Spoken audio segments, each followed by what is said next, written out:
The Democracy Forum brings you another not-to-be-missed webinar, Navigating the Future of Democracy in the Age of AI and Digital Governance. The rapid rise of artificial intelligence and the explosion of digital technologies present humanity with both unprecedented opportunities and formidable challenges, not least for our democratic systems. How can we navigate the future of democracy amid such changes?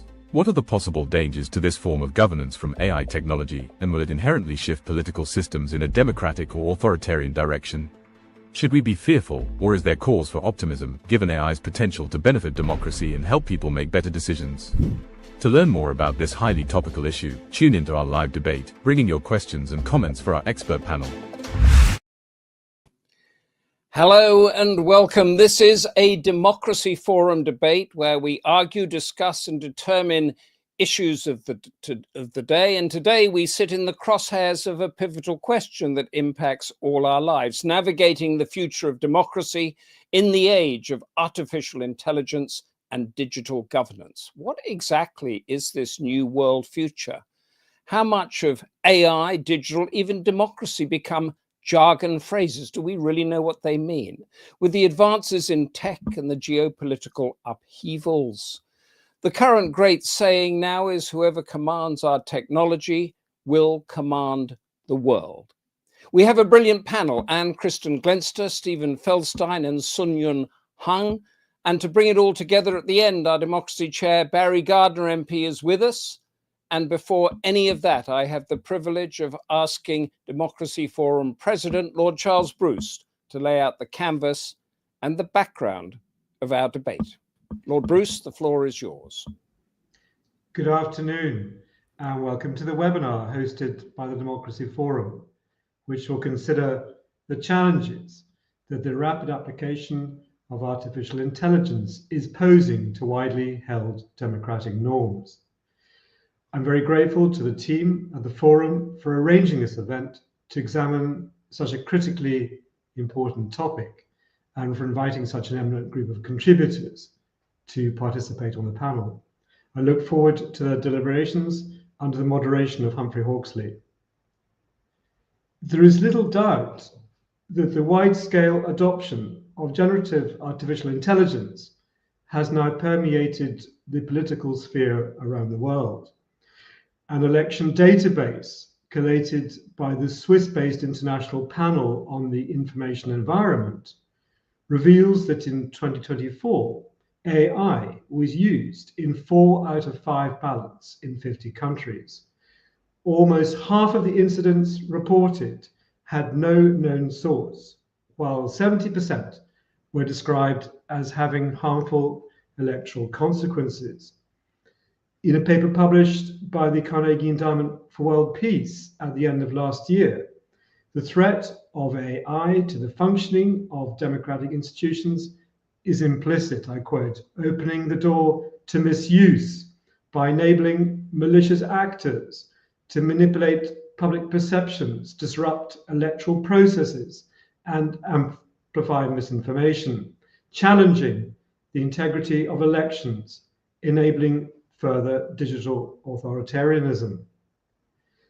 At the AI Action Summit in Paris in February this year, the United States Vice President J.D. Vance exposed the existential issue underlying the control and regulation of AI, suggesting that the competition for technological ascendancy has now displaced the obligation of governments to regulate its misuse and inevitable social harm. I quote, "The AI future will not be won by hand-wringing about safety," he said.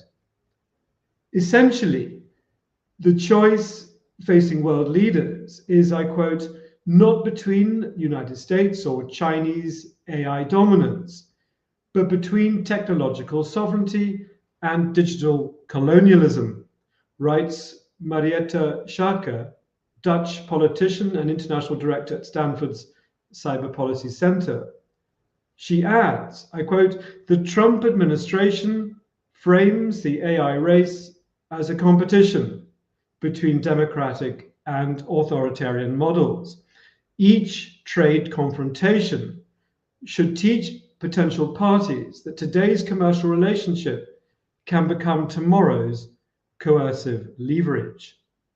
Indeed, Republican congressmen have sought to protect their tech industry from the responsibility for regulating potential harms released by AI by conflating the protective stance taken by the European Union, publishing a report in July entitled, I quote, "The Foreign Censorship Threat: How the European Union Digital Services Act Compels Global Censorship and Infringes on American Free Speech."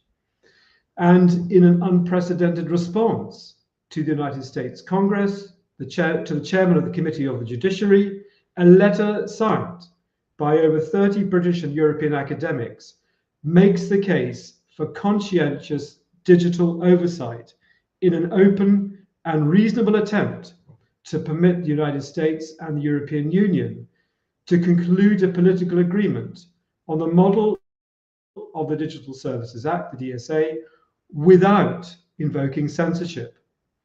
Instead, preferring that, I quote, "Neither will attempt extraterritorial application of its speech rules at the expense of the rights of either citizens," and concluding that, I quote, "Ultimately, it is up to tech companies to set their own contractual rules and then comply with local laws regarding illegal content." Copied into the letter, Congressman Jamie Raskin, a Democrat member of the committee, suggested that the solution palpably is transnational democratic solidarity, where people from all parties and countries who believe in democratic norms should work together. Well, I leave that idea for the panel to discuss, and thank you very much for deciding to join us today. And if you have any questions or comments, please pass them to the chair. Thank you, Lord Bruce. Harmful electoral consequences, transnational democratic solidarity. What are we to make of it all? Our first speaker is Dr. Anne-Kristin Glenster of the Minderoo Centre for Technology and Democracy at the University of Cambridge. She specializes in data protection, privacy, intellectual property, and has written extensively on AI and data regulation and governance. And she's also advised the British, European, and American governments and legislatures. So, Dr. Anne-Kristin Glenster, with your deep inside experience, should we be terrified or delighted in what our technological future holds? Well, thank you. And thank you for the invitation to come and talk today on this very important topic. I think that Lord Bruce has already set out a lot of the context for what I can remark on. First of all, I must say that as a researcher, I can't necessarily offer solutions, although I'd like to, but I can say something about what we know or think we know something about. And I've been asked to talk about the dangers and difficulties of this complex pictures, because other speakers will talk about some of the opportunities for democracy. And I thought I'd cover 3 points. Number one, starting with us as voters, as citizens, we know already of the problems with digital and particularly unregulated social media platforms, but now even with generative AI. So the Center for International Governance Innovation in Canada published a report last year that showed that of the countries they had surveyed, multiple countries, 80% had seen election interference through digital media. And 90% of that was content creation, so fake news, mis and disinformation. And then 24% was content proliferation, meaning virality, meaning pushing content through these channels onto social media and other internet users. And then 3% only hyper-targeting, which is personalization. This will change, and I suspect hyper-targeting is going to increase tremendously. So what does that mean? Well, it means that we have an online digital space that's flooded with inaccurate, misleading information about elections and what politicians stand for or not. We saw the Bolsonaro election in Brazil in 2022 being heavily criticized for publishing or using inaccurate information about their opponents. But we've seen also more subtle uses of information, such as the Alternative for Deutschland, presenting nostalgic pictures of Germany that have been doctored without disclosing that appropriately as recently as last year. Now, I say that to illustrate how these techniques are now getting more sophisticated and harder to spot. And that's the first thing to think about. The second thing is generative AI, deep fakes, cloning. We can no longer tell what is true or not. And so our evidence at Cambridge shows that this leads to a sort of epistemic disorientation, where people don't trust even the real news or the real information or the truth information because they can't tell the difference. The Financial Times told me yesterday that they are concerned about generative AI, where the users can personalize the news and also set the tone, so that there could be a critical, satirical tone for their news that is actually accurately reported, which also may influence voters. So the kind of information, how it is spread and how it's personalized is huge. Second, digital sovereignty. Now, this is what Lord Bruce told us about. We are seeing a shift in geopolitical relations in terms of the regulation of our digital sphere. And we are seeing the US very much using social media and media platforms and tech companies as leverage in their trade regimes that they're imposing. Politico and Reuters have reported that the US administration has threatened sanctions for EU officials working on the Digital Service Act. As part of this, we know there's a huge discussion about digital taxes, service taxes, and so on. And as a countermeasure, we saw the Draghi report come out in November last year that said that as a countermeasure, that Europe needs to build its own tech stack. But for that, Europe needs to get its act together in terms of finance, and it needs to close the innovation gap. Whether it can do that or not is an open question. But we see that no matter then what we as voters get of information, we may not even have access to the media channels to give us that information to begin with.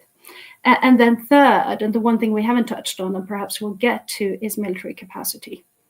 Because we see AI changing also very much military capabilities of nations. We see how drones have had a massive role to play both in the conflict in the Gaza and also in Ukraine. And so who gets to control those capacities may also very much determine what kind of democratic institutions and countries we'll have in the future. So where does that all lead us? Well, it leads to a moment of peril. I would call it almost an epistemic crisis in terms of the disorientation. But nevertheless, I do have faith in all of us and in our ability to take responsibility and reclaim or strengthen our public institutions for democracy. And I will leave my opening remarks there. Much for that. Can I just say, in the sort of range of history over the formation of democracies, say over 200 years or so, has there been a situation like this where however much we try, we might not know what to believe? Not to my knowledge. I understand your question. I mean, there's always been, lies and discreditation. But I think that what historically, going back to 200 years you're talking about, which is modern democracies. Yes, I was almost thinking about Luther and Wittenberg, but when Caxton and the printing press and that sort of technological development. But if we go from the American Revolution onwards, if we go from there, I think that what we've much more seen concerns about has been gerrymandering. And rotten boroughs and those sort of things. It hasn't been the sort of actually epistemically disorienting the voter. We've seen some of it with Modi, the hologram. That was a huge breakthrough of using of technologies where he had the holograms going around all of India. The way Barack Obama used social media definitely turned a corner, but that wasn't necessarily to confuse voters. And I now think that is as much as a strategy as trying to persuade voters to come onto a particular side. Yes, I mean, there's a question here, I think, that reflects on what we're discussing here by Rimjin Sud. Can the panel, I'm saying, can you comment on the integrity of elections in the light of AI's ability to generate and spread so much dis or misinformation? Well, this is a complex question for several reasons. Because we don't know. I mean, one of the problems with Cambridge Analytica that we all remember, where Facebook had access to American voters' Facebook profiles and were able to target personalized ads to them in the first Trump election, 2016. We don't know how much that actually sways voters. So I think we need to be cautious too about thinking that we're all empty vessels, that as soon as something pops up, we will think, oh gosh, this is a good idea. Yeah. But yet, if we're completely isolated, it is an issue. The warning from history, recent history, is the way the radio was used during the Rwanda genocide. I think. Yes. 1994, right? Yeah, exactly. That was before any of this existed, wasn't it? Where they were told to kill the cockroaches on the radio, and other people were talking about freedom of the press, which I often quote in the freedom of press arguments. I think, but that is a different thing to what we've got now, isn't it? Yeah. But the Rwanda one is the one that I think is maybe closest, because then you have a sort of single source, And that's what we're seeing now with personalization. Suddenly we get one kind of message and we don't get the sort of reality check of different voices or necessarily media and news that has been verified. Before I let you go, can I ask another question from Prashant Kumar? I'm not quite sure I understand it, so I will read it out exactly as it is. Existing biases may be encoded into AI systems, but what about new biases? How might this impact the democratic processes? Oh, this is a fantastic question. Yes, they may. Now, so the way I read it is we know that no technology is value neutral. We know what kind of data a system is trained on will have biases in it. The way it's labeled will have biases. The data that is not there will represent a bias. Now, the problem with generative AI is, of course, that it creates inferences. And that synthetic data that the system creates may have biases that we cannot know beforehand. So I think that is a massive risk. And I thank very much the person who asked the question, because it's a great question. Yes, it's brilliant. So are we talking here about, say, Google versus TikTok, if we're talking about political biases?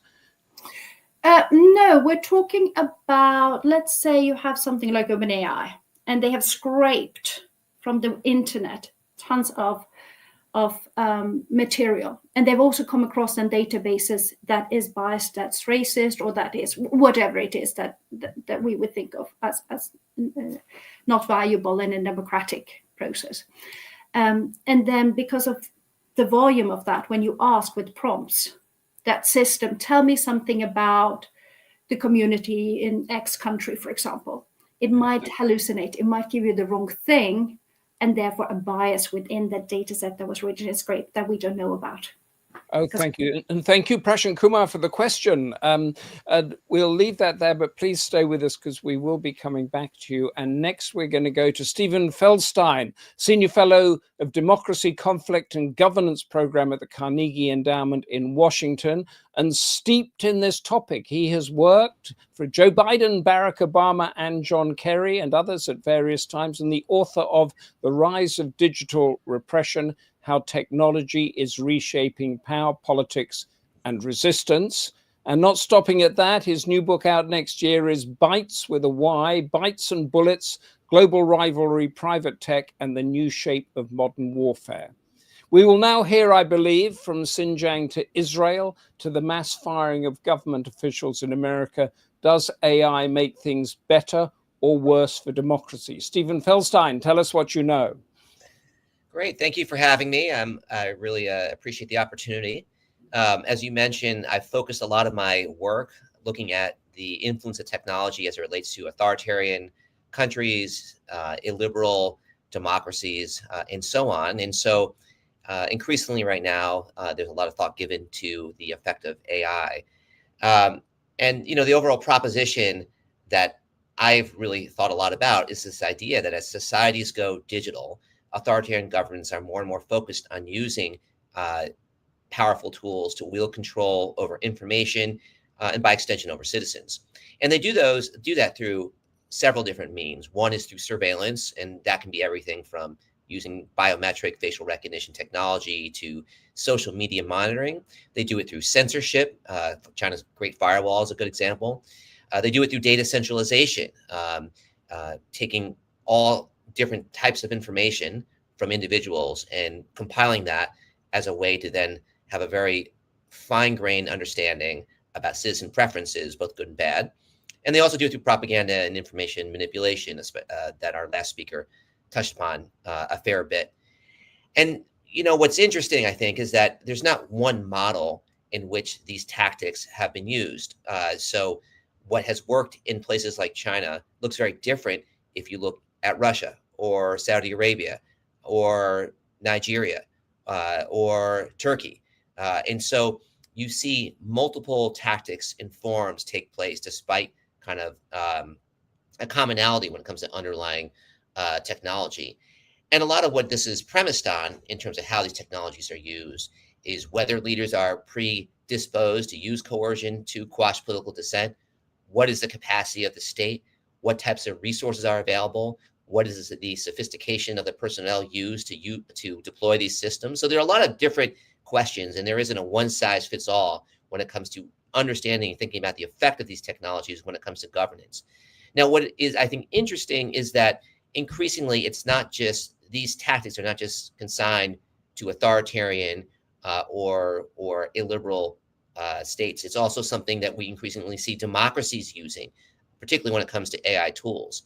And the argument I want to put forward is essentially that AI tools specifically can supercharge anti-democratic activities as well as problematic security policies by a state and lead to a cascade of risks and harms. And so one of the examples I want to delve into for a moment is DOGE's use of AI tools. So DOGE was the Department of Government Efficiency established by Donald Trump, run by Elon Musk. It's ebbed a little bit currently, but it made a big splash. It closed down several agencies, including an agency I used to work for earlier in my career, the U.S. Agency for International Development, and really had a pretty profound effect in terms of the sort of immediate dismantling of a set of institutions in the U.S. government that appear to be antithetical to Donald Trump's agenda. And I co-wrote an article in Carnegie earlier this year describing how DOGE has leveraged AI tools specifically to swiftly dismantle and remake the U.S. government. I think what it does is that it offers a chilling lesson in terms of how these tools and how other countries can apply them, even in places that are governed in a very strong way by the rule of law and by institutions. So what did we see from DOGE? I think one of the things that we first of all saw was an unparalleled expansion of surveillance as part of an immigration crackdown. So cracking down on immigration has been a key plank of the Trump administration. And already you saw immigration enforcement rely on an array of tech tools, from apps and ankle monitors to databases filled with biometric information to investigative instruments like spyware and data extraction. So under Trump and with DOGE's support, these efforts have surged. So for one thing, the Trump administration did was to start collecting social media identifiers linked to more than 33 million people, including those applying for permanent residence or adjusting their immigration status. Another program that was implemented was the State Department's Catch and Revoke program, which relies on AI-powered systems to revoke visas of foreign nationals by scanning and monitoring individuals for links to particular groups. So my expectation on this front is that this is just the start, but the use of AI tools in conjunction with this crackdown is one example. Another example for DOGE has been its data centralization strategy, an idea that was designed to break down silos and harness information accordingly. So what we've heard when it comes to detailed reporting is how private companies like Palantir, Geo Group, Ventel have obtained contracts with the federal agencies to provide centralized data analytic tools that makes it easier for governments to access and merge records from different agencies and platforms and use them in non-transparent ways. So, for example, under DOGE, they built systems that combine data from multiple federal sources, from the IRS, which collects taxes, from the Social Security Administration, which doles out benefits, from the Department of Homeland Security that holds other types of enforcement records. And they tried to put them into a single infrastructure. So what does this mean? This consolidation gives the government an increased ability to monitor individuals in ways previously limited by legal or technical barriers. When combined with AI-powered analytic tools, this gives an unprecedented means for a government to look into all different aspects of records in furtherance of whatever agenda it may have.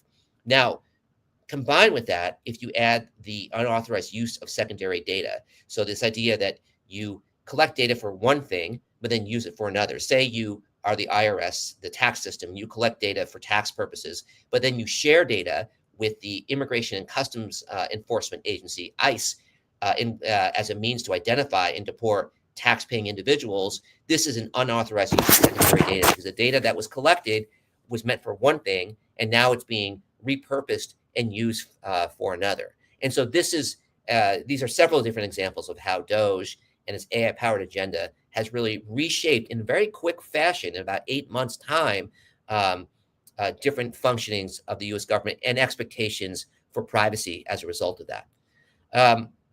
I have another example, which I won't go into now for purposes of time, that looks at how the use of AI targeting systems by Israel's defense forces also is an example of where you have a predisposition to conduct a set of military operations, one that has been supercharged as a result of that by the use of automatic tools that have given significantly higher volumes of targeting information that has allowed for a mass bombing campaign at a scale unseen, due specifically because of the technology that has been used. But I'm happy to go into that. There are questions about the kind of military side of that. So what I want to do then lastly is just to offer a few thoughts about what we can take away from these cases. I think we are witnessing a growing and alarming uses of AI technology for political or military purposes, and that this is not something limited to authoritarian countries. AI tech itself is not responsible for these abuses, but it is built on an inclination by particular governments to either pursue an illiberal agenda or carry out expansive security operations. What AI tools allow for is the rapid scaling up with few constraints or oversight of these policies.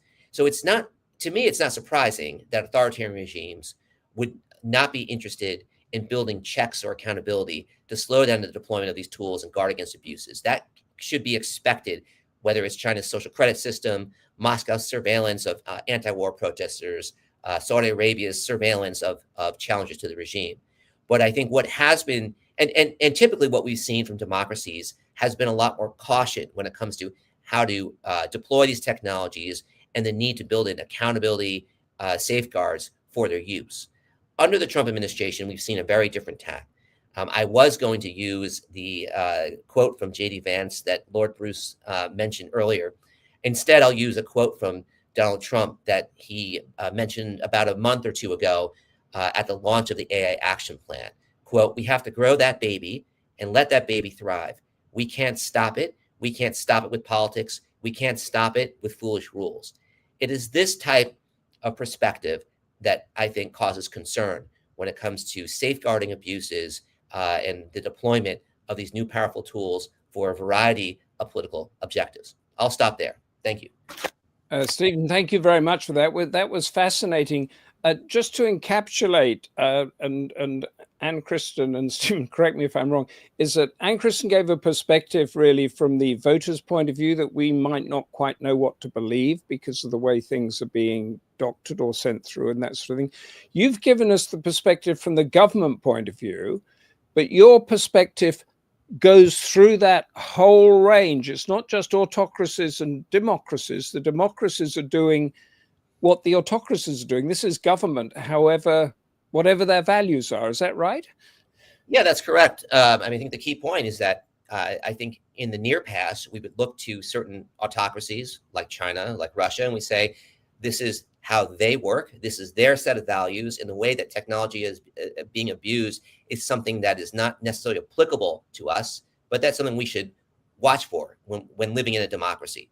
I would say today, certainly living in the United States right now in Washington, D.C., that no longer is the case, and that the abuse of these tools for political objectives is a very real phenomenon in a non-authoritarian country. And is it the case that American citizens, generally speaking, believed that they were protected from the sort of firewalls that the Trump administration's breaking down that you described? Yeah, I think it's certainly undermined assumptions that Americans had, particularly when it came to the government putting in place pretty strong checks when it came to the consolidation of information between different agencies and for certain purposes. I think there was always a question mark about the private sector and its potential abuses, but there was a belief that institutionally there would be some checks in terms of the abuses that I've mentioned. And if those checks are put in by autocracies, I'm speaking from Britain and Europe, where we tend to sort of check more, let's put it that way, then that technology is not going to be able to win the day, is it?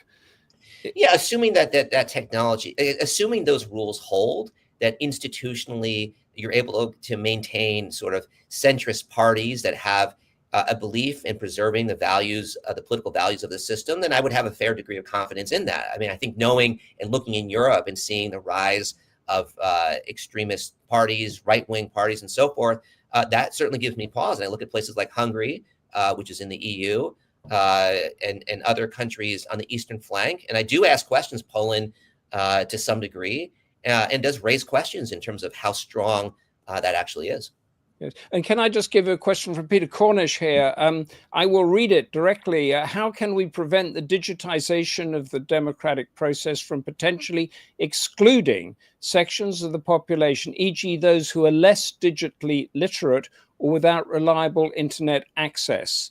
I guess that must go a lot to the global south, but also within our own societies. Yeah, I think on that question, I mean, there's an importance in being very cognizant about who has access, and trying to make sure that services that are rendered to all different types of socioeconomic groups, both those who are, who live in maybe urban areas with greater connectivity and greater access to digital, digital services, and those who live in other areas where access is far lower. And that, I think, is an important responsibility of politicians and representatives to make sure that access is maintained equally throughout a country. So it's a good question. Yeah. So it is good, but as the decades go on, one presumes that the internet access and the literacy of it will increase. Can I put to you then before I let you go, the title of the debate, and you can give me your top line answer in a way: navigating the future of democracy in the age of artificial intelligence and digital governments. How do we do it? It's a struggle. I think we have to be cognizant about what these tools can bring. And I think we also have to be very aware about the agendas of different factions in our political system, including those that might view the use of these tools and the values underlying them in different fashion than other political parties. And the idea that the tech companies are going to get together and do the right thing is a pipe dream. I think that's been disproved in the United States currently. Thank you very much. Stay with us. We are finally going to Jun Han from the Vanderbilt University in Nashville, Tennessee, who specializes at the moment in immersive artificial intelligence translation.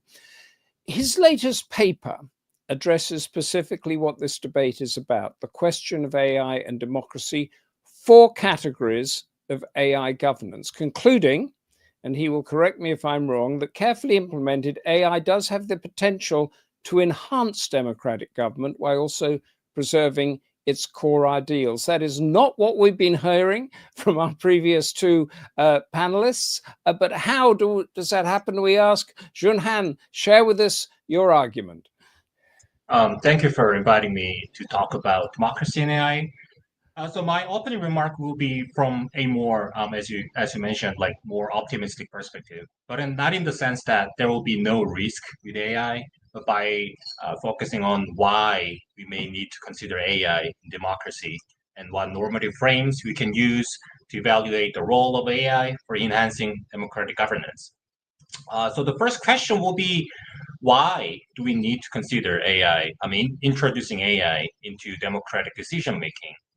There might be many other reasons, but mitigating the epistemic burden of citizens is one important motivation. As we know, democracy expects a lot of ordinary people. We are asked to form judgments about complex and fast-moving issues with limited time, with limited energy, and limited resources. This often leads to what's called voter ignorance, meaning that citizens tend to make uninformed political judgments. AI's core strength is actually useful here. It processes fast information, identifies patterns, and can personalize what matters to us. If it's used well, AI lowers the cost of being informed and raises the quality of our political judgments without replacing us as authors of our political life. So, for example, it can make complex political issues more accessible by providing interpretations of its details and making it into a digestible version. These all help mitigate the epistemic burden of individual citizens in accessing complex political matters. Then the question might be, what type of AI can we consider to help us make better judgments? Surely, not all AI models can do this job, not because they are not useful, but because they require sacrificing some of the core democratic values. Then we should ask what those core democratic values are. Those values are what we need to consider in evaluating AI, whether it can be a legitimate part of democratic decision making. There are at least 3 questions we should ask when evaluating democratic decision making. First is the who question: who participates? Democracy requires the decision makers to be inclusive and equal, so we can expect inclusion and equality of democratic decision making when utilizing an AI. Second is the how question: how decisions are made. Democratic decisions should not only aggregate the votes, but reflect morally relevant and epistemically good reasons. So we can say democratic decision making must be deliberative, along with moral and epistemic reasons. The third is the what question: what gets decided? Ideally, democratic decision making should address what genuinely matters to the public, not what interests the elites only. This requires giving the public some power of agenda setting. So we have 5 expectations. We have 5 expectations of democracy. They are inclusion, equality, deliberation, good epistemic reasons, and agenda setting. Given these expectations, what types of AI agents can we use to help citizens get better informed about political issues? That's our question. To answer this, we have to see why AI is considered for democratic decision making. We consider AI mainly because it is great at processing a vast amount of data better than humans. As I said earlier, democracy requires the public to be informed on many complex and fast-moving issues. But individual citizens, they cannot follow many of them in detail. But AI's superior processing skills can be helpful to mitigate the cognitive burden of citizens. For example, utilizing AI to interpret complex policy issues to help individuals to easily access the political issues might mitigate voter ignorance. From this approach, I will talk about at least 2 models of AI that are well situated to answer the 3 questions of democracy while being helpful for citizens. They are AI advisors and AI nudgers. For AI advisors, think of a civic version of ChatGPT that you can consult before voting or engaging in a public issue. So for example, you ask, given my values and circumstances, what are the strongest arguments for and against this policy? You can request comparative evidence, for example, or trade-off analysis and perspectives you may not have encountered as well, so that you can find a balanced view on the issue. AI advisors can be a legitimate part of democratic decision-making because it fulfills the 5 expectations. So for inclusion, AI advisors are inclusive and equal because they are widely accessible. In fact, they lower entry barriers for busy people, those don't have much time for learning about politics, and those with fewer resources to get informed about political issues. And it also does well on equality. Though unequal access can be an issue, the digital divide can be an issue, this can be addressed by the government and relevant public actors. That means these are not inherent in these AI advisors, but they are more external. For deliberation, AI advisors can facilitate what Robert Gooding called deliberation within. So before any public debate, citizens can interrogate their own views, they can explore counter-arguments, and they can build reason-giving habits without the heat of adversarial exchange of political opinions in the real life. So for the good epistemic reason part, AI advisors can provide individual citizens with personalized and comprehensible versions of complex information to make for better judgments. Citizens keep final say, but their choices are better informed, so they can make judgments with better epistemic reasons. For the agenda setting part, they can do the AI advisors themselves do not give agenda setting power to the public because this is a matter of the whole political system. But they empower citizens to have better influence over politics by becoming more knowledgeable about it. In this way, citizens will be better monitor the politicians, and those politicians will become more responsive to their electorate's views. And surely we need guardrails, such as transparency in the source of information, the control of detailed settings of the agent, the right explanation, third-party monitoring of the AI advisors, and also investment in digital equality so that access to the advisors is not a privilege. The other agent, which I call AI nudgers, resemble AI advisors in many aspects because both do not make binding decisions. They do not make laws, or they do not vote.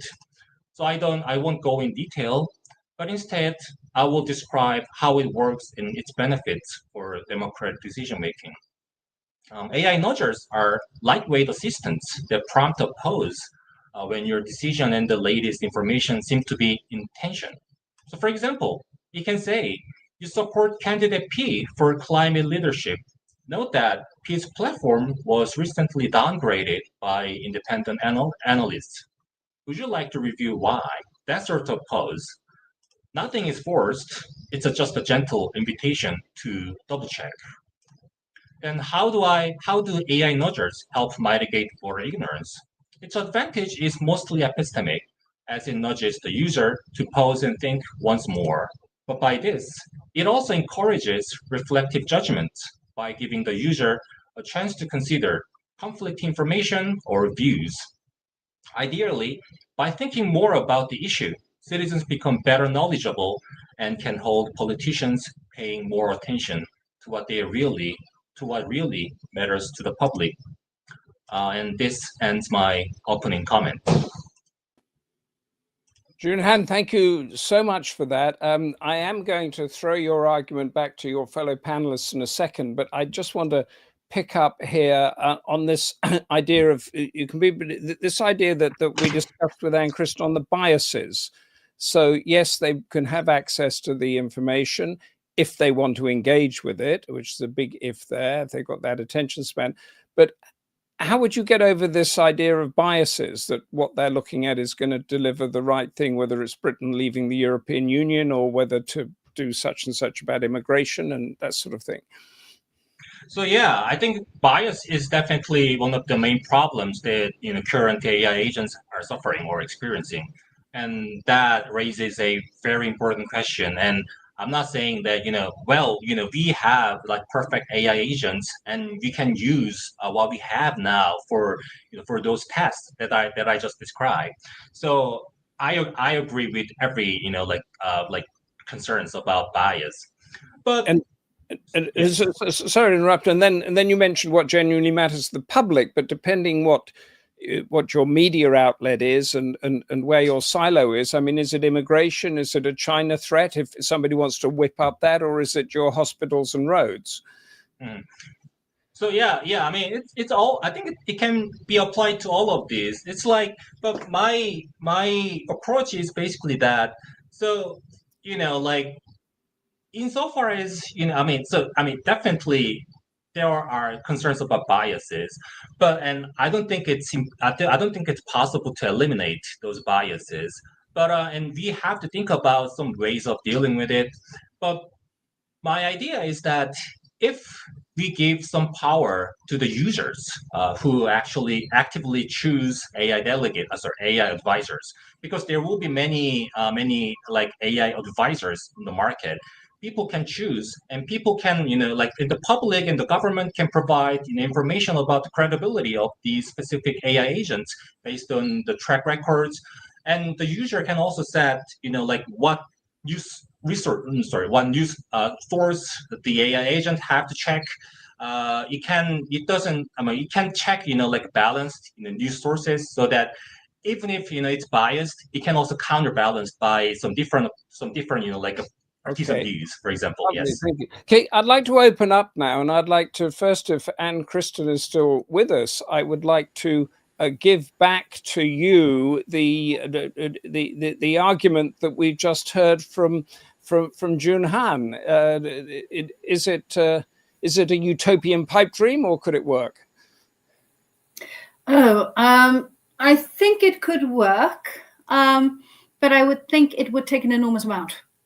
And there are several concerns. And I'll say something about that and something we heard earlier.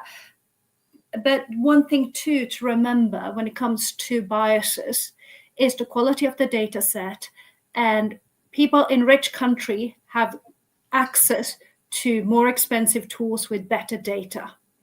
And so we're also seeing an issue here in terms of the global majority and what kind of AI they are served and what that means for democracies in those countries. Right, so that there's a dimension there.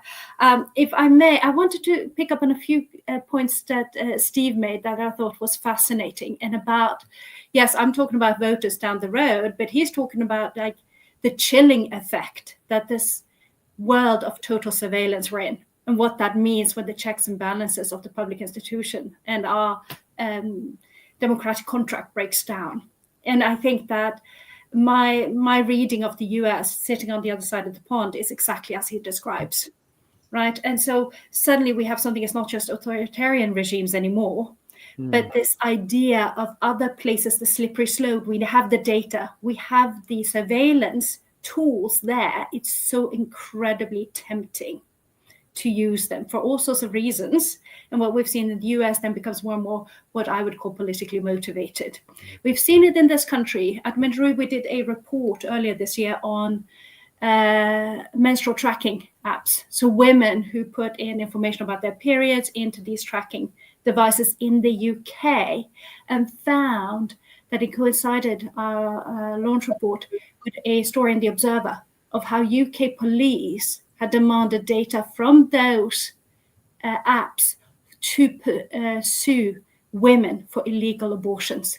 Goodness. On charges in the UK. Yeah. So, so we see that, right? So I think number one, chilling effect, huge. And with that goes Carl Schmitt, Hitler's, theoretician, who talked about sovereignty is the one exception, who gets to wield the power of excessive violence and other things on citizens. And that's what Steve's talking about, right? Remember that this is also a breakdown then of the division between the public and the private. And this is where big tech comes in, right? And that is a second thing. So at the end of the day, we have to ask, do our democratic institutions still hold up in this new environment? And see, if I could go to Stephen now, how much you agree or disagree with Jun Han, and if you could talk to what Anne-Kristin just said. Yeah, sure. Look, I don't particularly agree with Jun's perspective, although I think it's very interesting.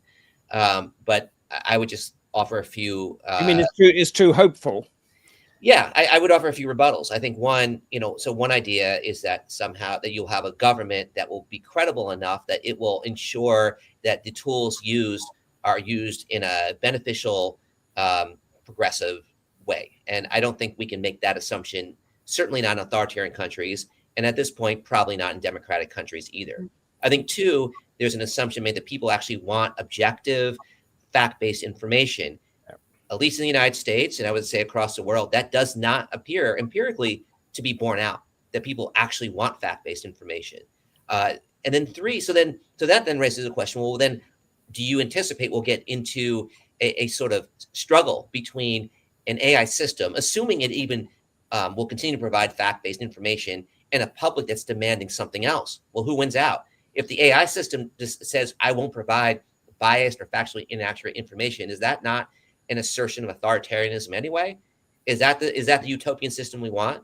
On the other side, if the AI system simply hands over bad information, which is essentially what it's doing right now, where does that lead us? Certainly not towards the utopian ideal.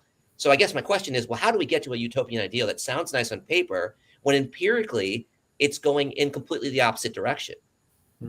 I think that is fascinating. I want to. I think what Anne-Kristin, maybe it was your point or all of your point, is that our democratic institutions at the moment are not strong enough to handle this onslaught of AI, and the technology is way ahead of us. As we draw to a close now, we are going to go to a man who knows how government works, so maybe he could answer your question, Stephen. Democracy Forum Chair Barry Gardiner, who is a stalwart of democracy and has had various government and opposition jobs in energy, climate and trade, and like all of us, a stake in the future that we're discussing. Barry, did we discuss it well? Over to you. Thank you, Humphrey. Yes, I think you did discuss it very well. But originally I wasn't a politician. Originally I was a philosopher. And the discussion that we've been having reminded me of Book 2 of Plato's Republic, where we have the story of Gyges' ring. Now, the ring rendered the wearer of it invisible. And the question that Plato was posing was whether a rational, intelligent person who has no need to fear the negative consequences for committing a crime would act justly or unjustly. And it's this idea that complete concealment could take you either way, but the just person would act correctly even wearing Gyges' ring. Now, what we have with AI, in a sense, and one of the things that we've been discussing, is not a total invisibility, but actually total visibility, a lack of privacy. And I think that goes to the heart of the points that a number of the panelists made about monitoring, the use of AI for monitoring. And the question then is not, if we were invisible, what would we do? Would we act justly or not? The question then becomes, if everybody can see exactly what we're doing and why we're doing it, are we constrained by that very fact? And how is it possible for other agents? We've been talking about authorities such as governments, but other agents, how will they deal with us in that situation? So I think these are the questions that surround AI are not just technical questions. They're actually very deep philosophical questions. I thought Charles introduced this very well. And I thought it was really important what he said about how the race for ascendancy is sidelining the process of national regulation. Now, the EU has adopted a very centralized, risk-based, legally binding approach to regulation that aims to set standards for safe and ethical use of AI. They adopted, I think it was last year, in the middle of last year, their AI Act. And the European Parliament talks about that as the world's first comprehensive AI law. And it's a horizontal instrument.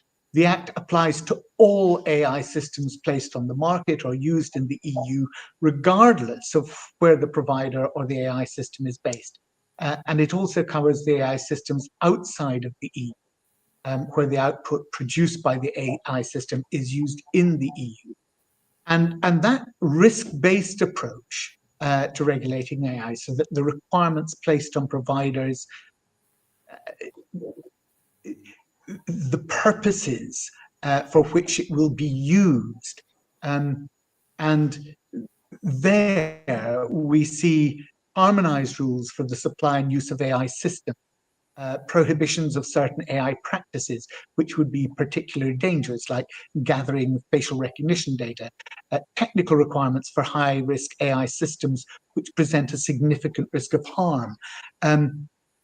That is a very rule-based structure, and of course it's very different from the sort of Vance race for ascendancy that what was the phrase that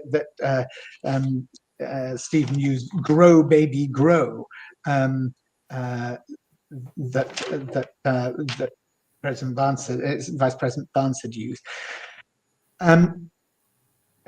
Anne-Kristin started by saying, "Look, I've no solutions. I'm only a researcher,"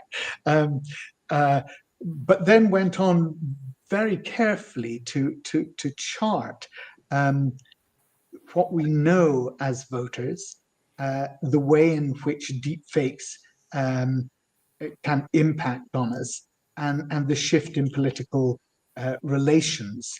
And again, she talked about the EU building its own tech stack, as it were.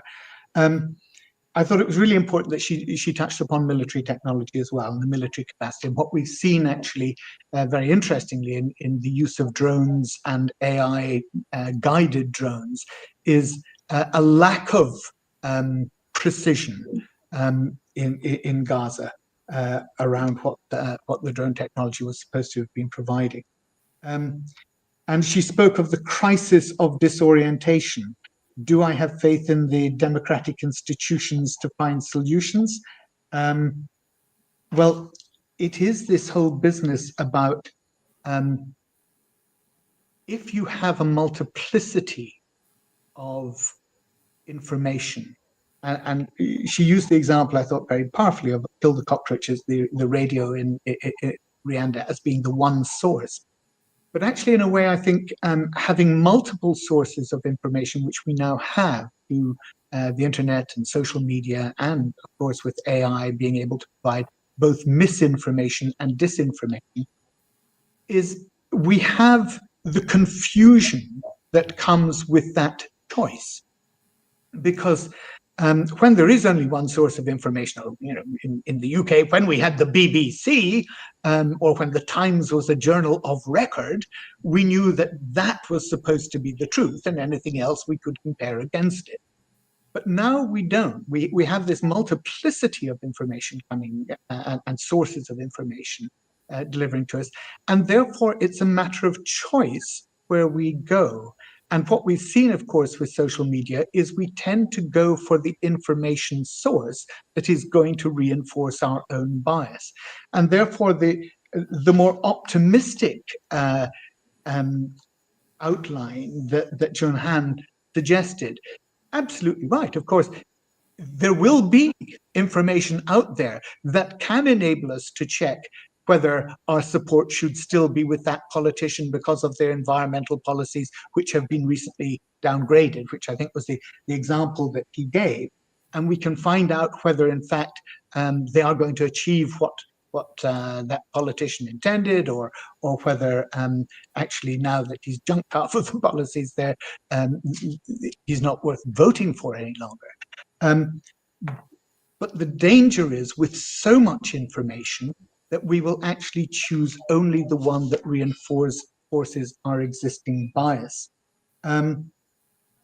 the way in which Doge has been used, I thought Stephen has used AI. I thought Stephen brought out very well, and it's this having safeguards in government is so important, that information that is collected for one purpose should not be used across the sphere. But I think I remember from my last ESTA forum that any information provided to the US government department, one department, can be used across all other departments in government, and you sign that information away, actually even just applying for a visa to the United States.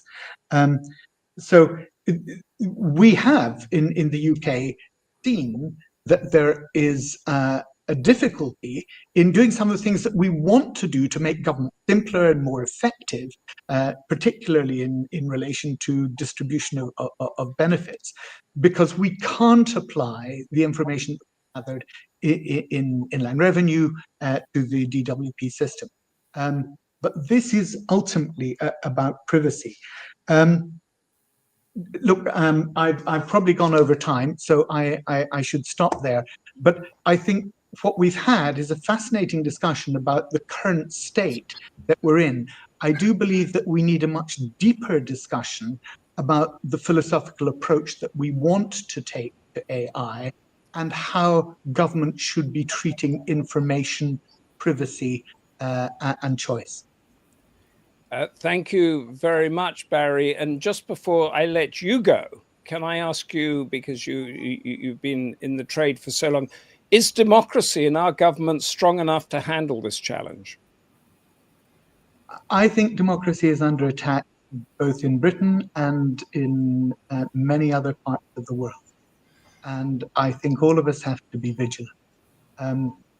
It's all very well to say that transparency is essential, and it is, but transparency can sometimes lead to intimidation. Let me give you a very, very localized example. At the moment, we are conducting a deputy leadership election in the Labour Party. Every night, the nominations from MPs for different candidates are being posted. And some MPs certainly feel that they are intimidated from nominating somebody because it will be made known to their colleagues, more importantly, to number 10 and the government ministers, exactly who they've supported. And if they want a career, they want to get on, if they want to up the greasy pole, maybe they should just hold their counsel. So transparency is a really important feature of democracy. And of course, politicians above all need to be held to account by the public. But transparency can have a chilling effect on you exercising your judgment in the way that you would ideally wish to. Thank you, Barry. That is a rather chilling end to our debate, and we can all go home with those and the other thoughts. The Times Wing Charities attack, and we have to end here, but thank you so much, Anne-Kristin Glenster, Stephen Feldstein, and Jun Han. Thank you all at the Democracy Forum for navigating the AI and digital world in order to make our debates happen. The next is September the 30th. At the same time, China's strategic interest in the Arctic and implications for global energy markets. That is another issue in the crosshairs of global debate. Until then, from all of us at the Democracy Forum, stay safe and goodbye.